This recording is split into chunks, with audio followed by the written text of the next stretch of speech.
Tale of the Bad Engine. It was the evening before Halloween, and all the engines were gathered around, ready and eager to start their annual tradition of telling ghost stories.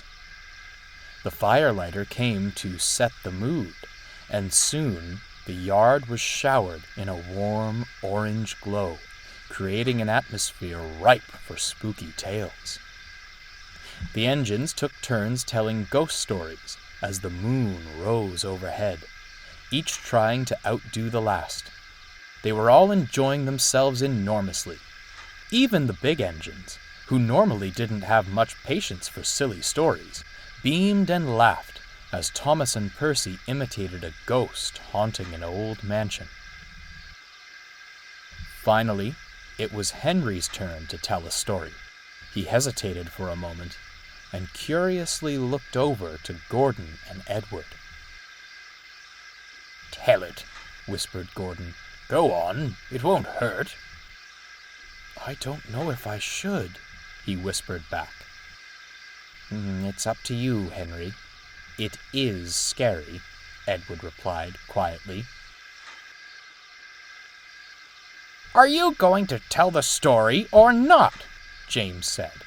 The other engines laughed, except for Henry, who looked a little uneasy. "Come on," said Thomas and Percy together. "Well, all right. Here goes." And so Henry began. Many years ago, there was an engine who worked on a faraway railway. He was never given a name, or should I say, never lived long enough to be given a name. Henry paused impressively. "You see," he continued, "all engines, when they are built, are friendly and hard-working. But once in a while, engines come out bad. And I'm sorry to say that this engine came out very bad indeed. No one knows how he came to be built, or what led him to do the things he did, but he left a path of destruction that haunts his controller to this very day." Thomas and Percy looked wide-eyed at each other. The engine thought himself to be a premier engine from a famous lineage, but he was actually an experimental engine, using only parts of other steam engines. The parts didn't fit together very well, and made him very mean-spirited and somewhat, unhinged. He was painted blue, but probably should have been painted black.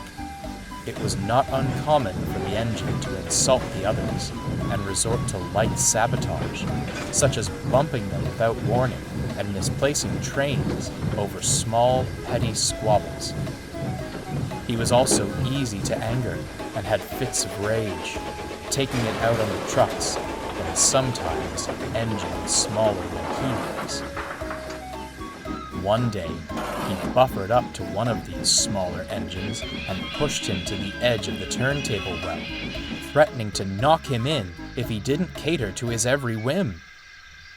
Edward suddenly gulped, as if a bad memory had flashed across his mind. The big engines were furious and confronted him about his awful behavior. "Stop bullying engines smaller than you," they said. But he wouldn't listen. He continued to play spiteful tricks and threatened that if the big engines ever told the controller about it, he'd make them pay. The two big engines, thoroughly fed up, got up very early one morning and met the controller at the station.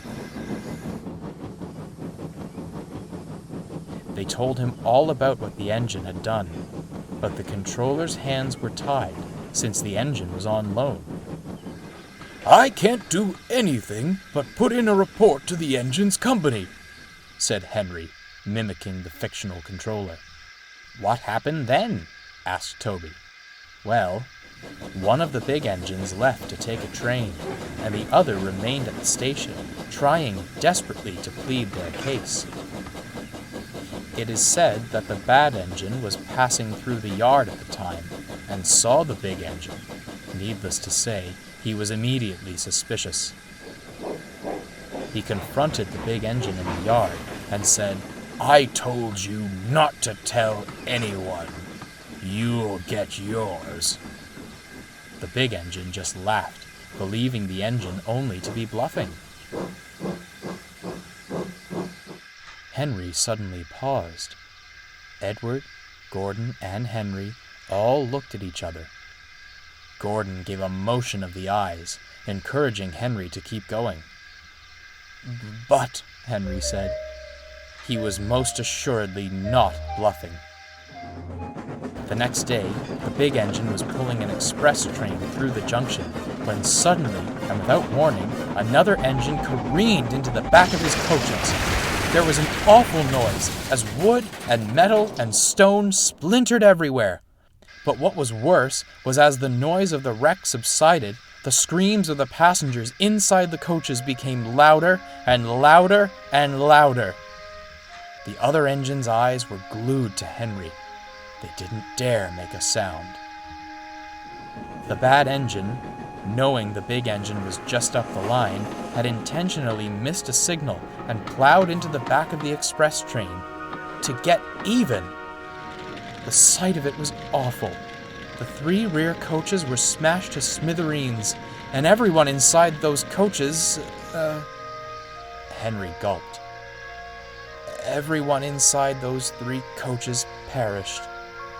The other engines gasped. The big engine screamed, "You've killed my passengers! You've killed my passengers!" But the bad engine didn't care. He just laughed. The controller came, and seeing the mess, sent the engine for scrap.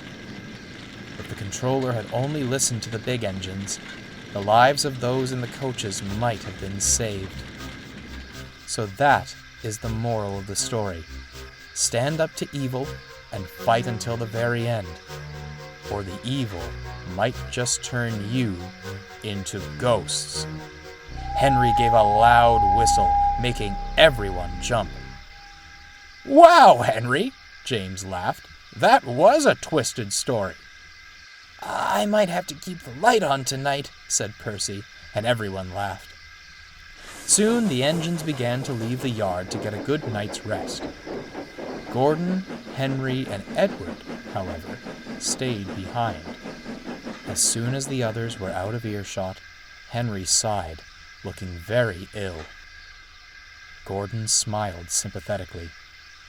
"A fine performance, Henry, though I know that's not an easy story for you to tell." "Do you think they knew who we were talking about?" said Edward. "The only one who might have known was Thomas, but he was too young at the time to remember," added Gordon. "You think 98462 was actually scrapped?" asked Henry.